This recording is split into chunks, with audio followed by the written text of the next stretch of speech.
मेरी मासी बहुत सुंदर और जवान थी। उसकी उम्र करीब 35 साल रही होगी, लेकिन उसे देखकर कोई यह नहीं कह सकता था कि वह 35 साल की है। मेरे माता पिता के निधन के बाद मैं अपनी मासी के घर रहने चला गया।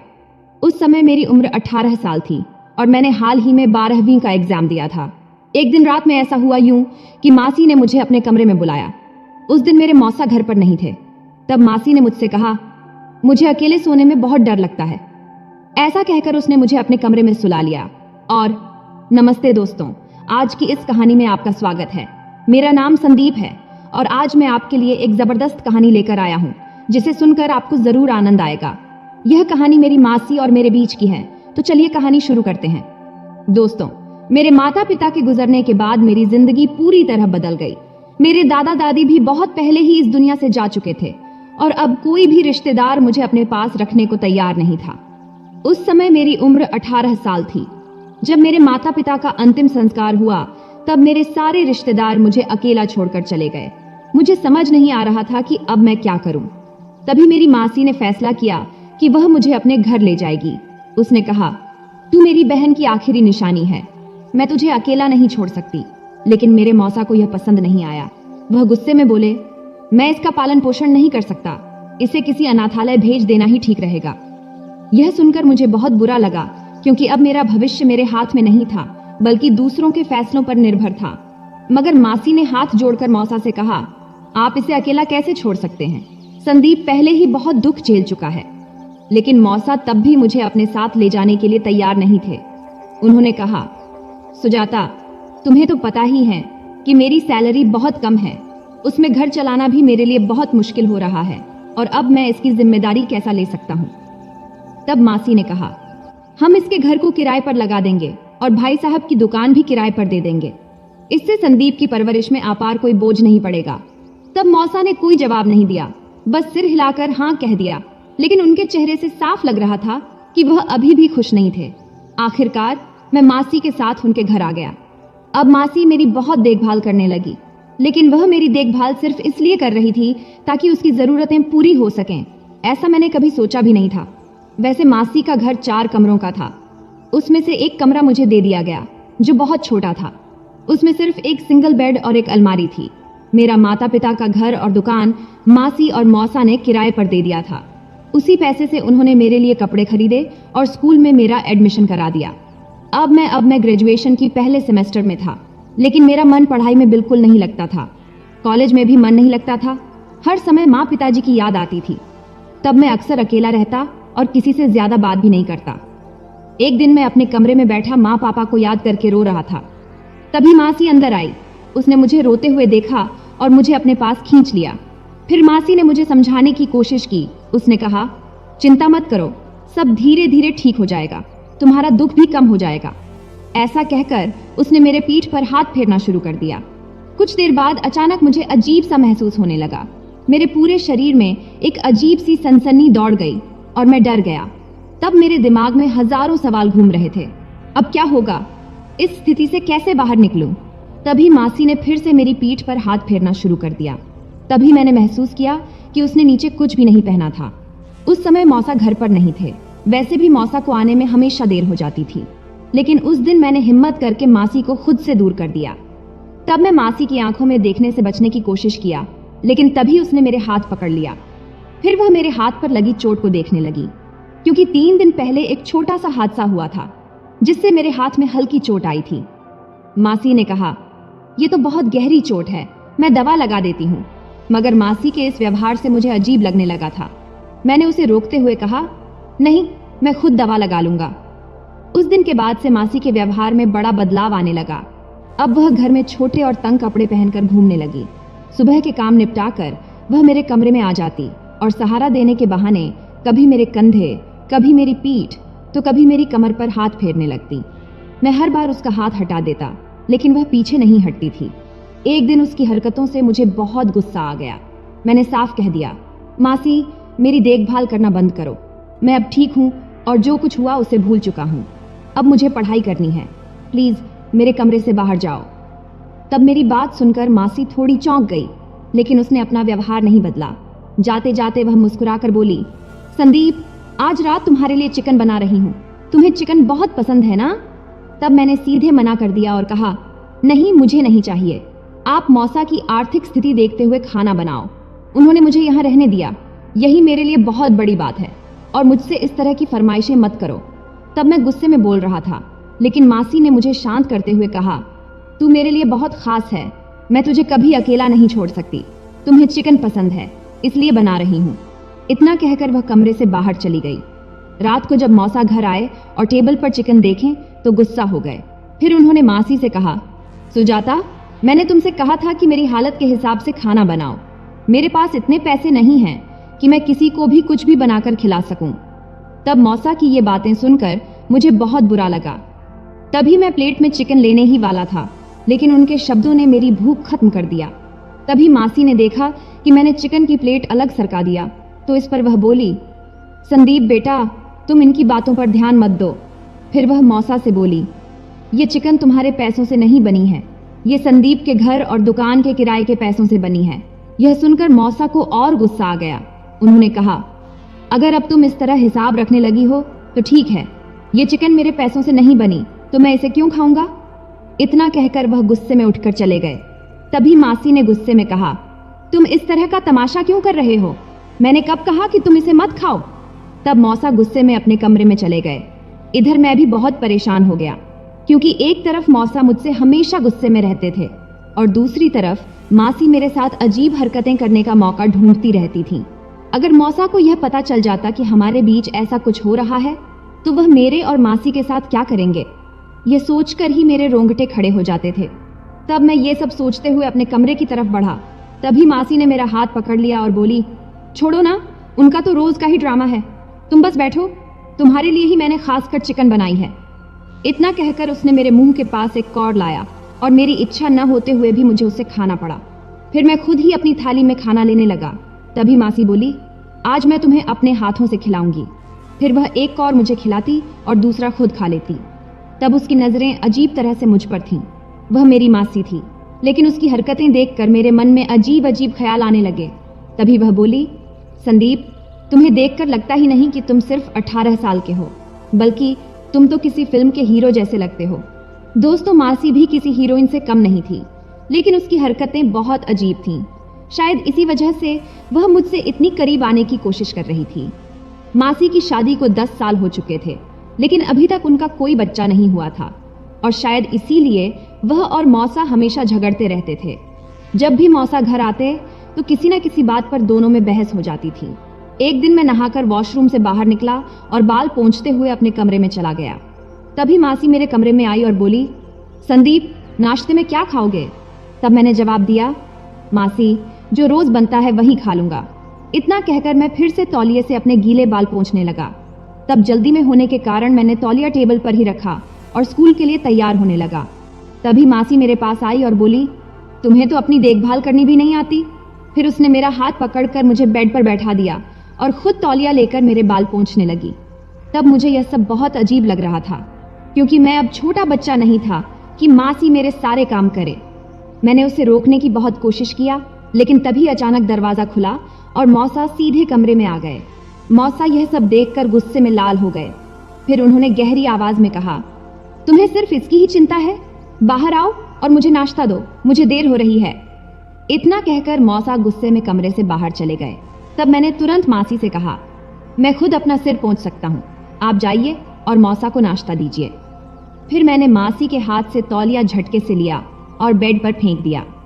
फिर जल्दी से अपने बाल ठीक किया, स्कूल बैग उठाया और बिना नाश्ता किए घर से निकलने लगा। जैसे ही मैंने दरवाजे से बाहर कदम रखा, मौसा की तेज आवाज सुनाई दी, तेरे दिमाग में गोबर भरा है क्या? संदीप अब छोटा बच्चा नहीं रहा, वह जवान लड़का है, और तू बेधड़क उसके कमरे में घुसी चली आती है। मुझे सब समझ में आ रहा है, तुम दोनों क्या कर रहे हो? तब मौसा की इन बातों ने मेरे कदम वहीं रोक दिए। एक पल के लिए तो मैं कुछ समझ ही नहीं पाया। फिर मेरे दिमाग में तरह तरह के ख्याल आने लगे। फिर सोचने लगा कि मेरे साथ ये सब क्या हो रहा है, लेकिन मुझे कुछ भी समझ नहीं आ रहा था और मौसा की बातें मुझे बहुत अजीब लग रही थीं। मैं फिर सोचने लगा कि शायद मौसा गुस्से में यह सब बोल रहे हैं। उस दिन मेरा किसी भी काम में मन नहीं लग रहा था। शाम को जब मैं घर लौटा तो मैंने शांति से बैठकर सोचा और फैसला किया कि मुझे जल्दी से जल्दी अपने पैरों पर खड़ा होकर इस घर से निकल जाना चाहिए। लेकिन जो कुछ उसके बाद हुआ उसने मेरे होश ही उड़ा दिए। रोज रात को मासी मुझे दूध और बादाम देती थी और कहती थी, इसे खाकर सो जाओ, इससे तुम्हारा शरीर तंदुरुस्त रहेगा। तब मैं रोज दूध और बादाम खा लेता था। लेकिन जैसे ही मैं दूध पीता मुझे इतनी गहरी नींद आ जाती कि फिर चाहे कुछ भी हो जाए मुझे होश ही नहीं रहता। सुबह उठने के बाद मुझे बहुत अजीब लगता था, जैसे मैंने कोई भारी काम किया हो। मेरा शरीर बहुत थका हुआ महसूस होता था, लेकिन मैं इसे नजरअंदाज कर देता था। एक दिन मैं अपने कमरे में पढ़ाई कर रहा था, तभी मासी दूध लेकर आई और बोली, संदीप बेटा लो दूध पी लो। तब मैंने दूध पीने से मना कर दिया। इस पर मासी नाराज हो गई और बोली, ऐसा मत सोचो कि ये दूध तुम्हारे मौसा के पैसों से आया है, ये तुम्हारे पापा के घर और दुकान के किराए से आया है। मैं बस चाहती हूँ कि तुम्हारी सेहत अच्छी रहे। तब मैंने फिर से कहा, नहीं मासी, मैं आज से दूध नहीं पीऊंगा। सच तो यह था कि मौसा की आर्थिक हालत देखकर मुझे दूध लेने का मन ही नहीं करता था, लेकिन असली वजह कुछ और थी। अब धीरे धीरे मुझे समझ आ रहा था कि दूध पीने के बाद मुझे इतनी गहरी नींद क्यों आती थी। अब मासी मेरे बहुत करीब आ गई। उसने हल्के कपड़े पहने थे। फिर उसने मेरी पीठ पर हाथ फेरते हुए कहा, संदीप अगर तुम्हारी तबीयत खराब हो गई तो मैं बर्दाश्त नहीं कर पाऊंगी। तब मुझे बहुत अजीब लग रहा था। मेरे मन में सवाल आ रहा था कि मासी मेरे इतने करीब क्यों आ रही है, आखिर वह मुझसे क्या चाहती है। फिर उसने दूध का गिलास उठाया और जबरदस्ती मेरे मुंह से लगा दिया। तब मेरी इच्छा न होते हुए भी मुझे दूध पीना पड़ा। लेकिन मासी का ऐसा करने के पीछे कोई और ही वजह थी जो मुझे धीरे धीरे समझ आ रही थी। दूध पीने के बाद तुरंत ही मासी कमरे से बाहर चली गई। तब मेरी परीक्षा नजदीक थी, इसलिए मैंने सोचा कि आज रात देर तक जाकर पढ़ाई करूंगा। लेकिन दूध पीने के बाद अचानक मेरा सिर भारी हो गया और मुझे बहुत गहरी नींद आने लगी। तब मैं खुद को जगाए रखने की पूरी कोशिश कर रहा था, लेकिन मुझे झपकी आने लगी और फिर मैं गहरी नींद में चला गया। आधी रात को मुझे ऐसा महसूस हुआ कि कोई मेरे ऊपर बैठा हुआ है। तब मुझे बहुत अच्छा लग रहा था, लेकिन मेरी आंखें नहीं खुल रही थीं। मैं पूरी कोशिश कर रहा था, लेकिन मेरी नींद इतनी गहरी थी कि मेरा शरीर जैसे सुन्न हो गया था। तब मुझे किसी की आवाज भी सुनाई दी, जो या तो किसी बिल्ली की थी या किसी औरत की। मैं कुछ समझ नहीं पाया। सुबह जब मेरी नींद खुली तो मेरा शरीर बहुत थका हुआ महसूस हो रहा था। फिर मैंने बेड पर बैठकर देखा तो कमरे में मेरी किताबें बिखरी पड़ी थीं। तभी मुझे याद आया कि मैं पढ़ते पढ़ते ही सो गया था, लेकिन सुबह मेरी सारी किताबें टेबल पर सही तरीके से रखी हुई थीं। सबसे अजीब बात यह थी कि मेरी चादर दूसरी तरफ पूरी अस्त व्यस्त पड़ी थी, जैसे कोई मेरे साथ वहां सोया था। यह सब देखकर मेरे सिर में चक्कर आने लगे।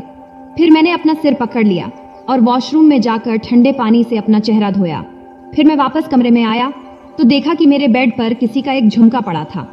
तब मैं सोचने लगा कि रात भर मेरे कमरे में कौन था और ये झुमका किसका है। फिर मैंने झुमका उठाया और सोचते हुए वहीं बैठ गया। तभी अचानक दरवाजा खुला और मासी अंदर आई। तब वह बहुत घबराई हुई लग रही थी। उसके बाल भी गीले थे, जैसे उसने अभी अभी नहाया हो। तब मैंने जल्दी से झुमका अपनी मुट्ठी में दबा लिया। फिर मैंने पूछा, मासी तुम इतनी घबराई हुई क्यों हो? इस पर वह बोली, कुछ नहीं, बस तुम्हारी चादर ठीक करने आई थी। तब मैंने कहा, नहीं मासी, मैं खुद कर लूंगा, तुम चिंता मत करो। लेकिन उसने जिद की, नहीं मैं ही करूंगी। तब मैं थोड़ा शांत रहा। फिर उससे कहा, मासी कल रात मैं पढ़ते पढ़ते सो गया था। मेरी किताबें बिखरी पड़ी थीं, लेकिन सुबह सब कुछ सही जगह पर रखा था। यह सुनकर मासी के चेहरे का रंग उड़ गया। वह कुछ देर चुप रही, फिर हंसते हुए बोली, हाँ मैं रात में तुम्हारे कमरे में आई थी और तुम्हारी किताबें टेबल पर रख दी थी। तब मैंने आगे कुछ नहीं पूछा, लेकिन मेरे मन में बहुत से सवाल उठने लगे थे। तभी मेरी नजर मासी के कानों पर गई। तब उसके एक कान में झुमका था, लेकिन दूसरे में नहीं। इस पर मैंने पूछा, मासी तुम्हारा दूसरा झुमका कहाँ है? तब उसने तुरंत अपना कान छुआ और घबरा गई। फिर बोली, मुझे नहीं पता, शायद कहीं गिर गया होगा। यहाँ कौन चोरी करने आएगा? तब मैंने अपना मुट्ठी खोला और उसके सामने झुमका रख दिया। इस पर वह कुछ नहीं बोली, बस मेरी ओर देखती रही। फिर उसने मेरे गाल को हल्के से छुआ और कमरे से बाहर चली गई। अब मुझे मासी पर शक होने लगा था। मैंने उससे दूरी बनाना शुरू कर दिया, लेकिन मैं ज्यादा दिनों तक दूर नहीं रह सका। धीरे धीरे मासी की तबीयत खराब होती गई। उसे कुछ भी हजम नहीं हो रहा था और अब वह घर के काम भी नहीं कर पा रही थी। मौसा उसकी हालत देखकर बहुत परेशान थे। आखिरकार माउस उसे डॉक्टर के पास ले गए, लेकिन डॉक्टर ने जो कहा उसे सुनकर मौसा के होश ही उड़ गए। फिर मौसा मासी को घर लेकर आए और उस पर बहुत गुस्सा करने लगे। तब मैंने पहली बार मौसा को इतना गुस्से में देखा था। तभी मौसा चिल्लाकर बोले, तूने यह पाप कब किया? तेरे पेट में किसका बच्चा है? तूने मेरे साथ धोखा किया। तब मैं यह सब सुनकर चौंक गया। वैसे मासी पहले से ही बीमार थी और मौसा उस पर गुस्सा कर रहे थे, इसलिए मैंने उनसे कहा, मौसा, आपको दिख नहीं रहा कि मासी बीमार है और आप उस पर चिल्ला रहे हैं? तब मेरी बात सुनते ही मौसा ने मुझे जोर से थप्पड़ मारा और गुस्से से बोले, यह सब तेरी ही वजह से हुआ है। तुझे अपनी मासी के साथ ऐसा करते हुए जरा सी भी शर्म नहीं आई? यह सुनकर मेरे पैरों तले जमीन खिसक गई। मेरे हाथ पैर कांपने लगे। मैंने हिम्मत करके मौसा से कहा, आप क्या कह रहे हैं? मासी आपकी पत्नी है, वह गर्भवती है, तो आपको खुश होना चाहिए। आप तो इतने सालों से बच्चे की इच्छा कर रहे थे, अब जब आप पिता बनने वाले हैं तो फिर आपको खुशी क्यों नहीं हो रही और मुझ पर शक क्यों कर रहे हैं? मासी मेरे लिए माँ जैसी है, मैं उनके साथ ऐसा कभी नहीं कर सकता। तभी मौसा गुस्से से बोले, नालायक, मैं बाप नहीं बन सकता, मेरे पास वो क्षमता नहीं है। यह सुनकर मैं सुन्न रह गया। तब मुझे लगा जैसे किसी ने मेरे सिर पर बम फोड़ दिया हो। तब मैंने फिर से कुछ बोलने की कोशिश किया, लेकिन तुरंत मौसा ने फिर से मुझे एक थप्पड़ मार दिया। उधर मासी अब भी कुछ नहीं बोल रही थी। फिर मौसा ने हम दोनों को अपने घर से निकाल दिया और गुस्से में कहा, अब तुम दोनों जहां चाहो जाओ, लेकिन दोबारा कभी मुझे अपना मुंह मत दिखाना। तब मासी बहुत रो रही थी। उसकी तबीयत पहले से ही खराब थी और अब यह सब देखकर वह और ज्यादा कमजोर पड़ने लगी। तब यह वक्त ऐसा नहीं था कि मैं उससे कुछ पूछूं, इसलिए मैं उसे अपने घर ले गया। वहां मैंने किराने की दुकान के मालिक से कहा कि वह तुरंत घर खाली कर दे और फिर मैं और मासी अकेले उस घर में रहने लगे। फिर एक दिन मैंने मासी से कहा, तुम हर रात मुझे दूध देती थी, शायद उसमें कोई दवा मिलाकर, और उसी का फायदा उठाकर तुमने मेरे साथ यह सब किया। अब यह बच्चा तुम्हें अकेले पालना होगा, मैं इसे अपना नाम नहीं दूंगा। उस वक्त मासी ने कोई जवाब नहीं दिया, बस रोती रही। अगले दिन मासी ने मुझसे कहा, संदीप, मैंने तुम्हारे साथ कुछ भी गलत नहीं किया और मेरे पेट में जो बच्चा है वह तुम्हारे मौसा का ही है। यह सुनकर मैं चौंक गया। फिर मासी ने आगे बताया, तुम्हारे मौसा को लगता था कि वह कभी पिता नहीं बन सकते, लेकिन अगर सही इलाज किया जाता तो उन्हें संतान हो सकती थी। मुझे यह बात पहले से पता थी, इसलिए मैं उन्हें बिना बताए दवा देती रही।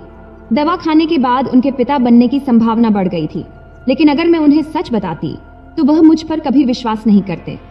और तुम्हें जो दूध देती थी उसमें सिर्फ नींद की दवा होती थी, ताकि जब मैं तुम्हारे मौसा से मिलूं तो तुम कुछ महसूस न करो और चुपचाप सो जाओ। मैंने तुम्हारे साथ कुछ गलत नहीं किया, तुम तो मेरे बेटे जैसे हो। तब मासी मुझे यह सब बताते हुए बहुत रोने लगी। फिर मुझे उस पर विश्वास हो गया। फिर समय बीतता गया। फिर मासी ने एक प्यारा सा बेटे को जन्म दिया। फिर उसने मौसा को एक संदेश भेजा, यह बच्चा तुम्हारा ही है। अगर तुम्हें विश्वास नहीं है तो डीएनए टेस्ट करा सकते हो। अगर यह बच्चा तुम्हारा नहीं निकला तो मुझे तलाक दे देना, लेकिन अगर यह तुम्हारा निकला तो मुझे अपना लेना। फिर अगले दिन हम मौसा के पास गए और टेस्ट करवाया। फिर जो रिपोर्ट आई उसे देखकर मौसा अपना सर पकड़ के बैठ गए, क्योंकि उस रिपोर्ट से यह साबित हो गया था कि वह बच्चा मौसा की ही थी। तब मौसा को अपनी गलती का एहसास हुआ। फिर उन्होंने मासी से माफी मांगी और कहा, मुझे माफ कर दो सुजाता, मैंने तुम दोनों पर शक करके बहुत बड़ा गुनाह किया है। पिछले 9 महीनों में तुमने बहुत तकलीफें सही हैं, लेकिन अब सब ठीक हो गया है।